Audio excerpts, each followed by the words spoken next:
छत्रपती संभाजीनगर जिल्हाधिकारी आणि मुख्य कार्यकारी अधिकारी यांच्या संकल्पनेतून तारीख 10 जुलैपासून छत्रपती संभाजीनगर जिल्ह्यात गाव तिथे वृक्ष लागवड उपक्रम राबवण्यात येतोय।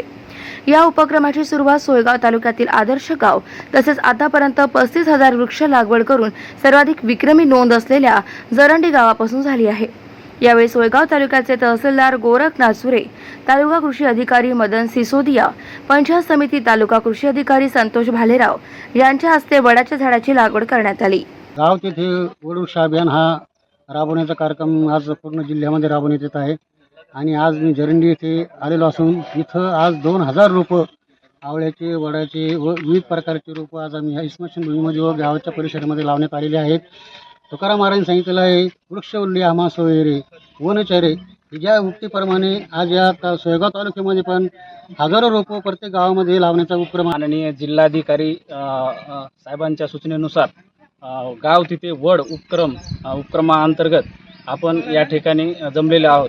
आज माझ्यासोबत तालुक्याचे माननीय तहसीलदार सूर्यसाहेब तसेच तालुका कृषी अधिकारी सिसोदिया साहेब उपस्थित आहेत। आपण सर्वांनी या ठिकाणी गाव तिथे वड उपक्रम अंतर्गत वडाच्या झाडाची तसेच पिंपळाच्या झाडाची विविध झाडांची या ठिकाणी लागवड केलेली आहे। पूर्ण जिल्ह्याभरामध्ये हा उपक्रम चालू आहे।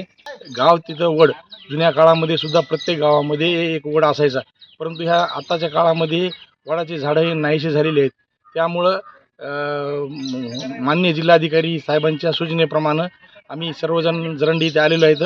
वडाचं झाड हे औषधी आहे आणि जे बाकीच्या झाडांपेक्षा शेकडो वर्ष हे झाड जगते, कारण याला जे मुळं येतं त्याचे खोडामधून सुद्धा खाली मुळं येऊन त्याला आधार देतात आणि याचा जो पसारा आहे हा खूप मोठ्या प्रमाणामध्ये होतो।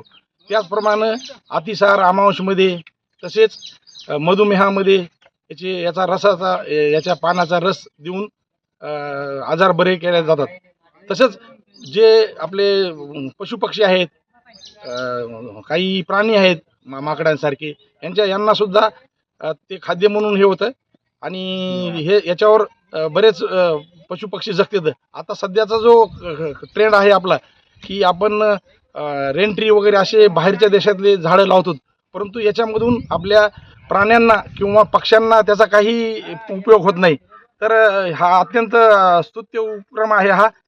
गाव माझा न्यूज करिता विजय चौधरी, सोयगाव, छत्रपती संभाजीनगर।